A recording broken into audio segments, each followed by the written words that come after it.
यो म अहिले वीरेन्द्र विश्राम वाटिकाका अगाडिपट्टि छु। कलात्मक रूपले सजाइएका रुखहरू छन्। ठुलो र सुन्दर मनमोहक चौर पनि छ। फूल र सजावटका बोट बिरुवाहरू छन् र विशाल फाँट छ। ठुलो क्षेत्रफल छ। अत्यन्त मनमोहक आनन्ददायक स्थान छ। यो वीरेन्द्र विश्राम वाटिकाको वरिपरि चारैतिर यो सौन्दर्यपूर्ण वातावरण छ। यहाँ आएर एकाध घन्टा मान्छे बस्ने हो भने मान्छेका दैनन्दिनी जीवनका टेन्सनहरू, पीर मर्काहरू सबैलाई यसले समाप्त गरेर बडा आनन्दमयी वातावरणको सृजना गरिदिन्छ। तपाईँ आनन्दमा, खुसीमा रम्न सक्नुहुन्छ, प्रकृतिको नजिकमा रम्न सक्नुहुन्छ। देशको जुनसुकै क्षेत्रबाट पनि एकचोटि टिकापुर भ्रमण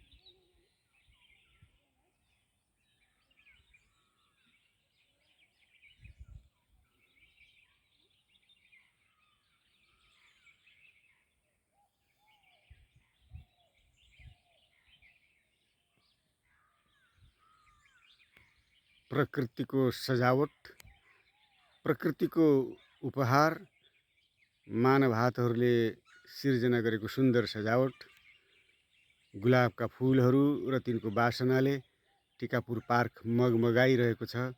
र यो वीरेन्द्र विश्राम वाटिका राष्ट्रिय झन्डा फहराउँदै सबै नेपाली दाजुभाइ दिदीबहिनीहरूमा मङ्गलमय शुभकामना सहित यो सुन्दर स्थानको भ्रमण गर्नलाई अनुरोध पनि गर्दछ। र अनुरोधका साथसाथै आकर्षित पनि गर्दछ। यो अत्यन्त आकर्षित स्थानमा एकचोटि भ्रमण गरेर मनलाई आनन्दित बनाउनु सबैका लागि वास्तवमै भन्ने हो भने एक प्रकारको खुसी र लाभको विषय, लाभप्रद भ्रमण हुन्छ।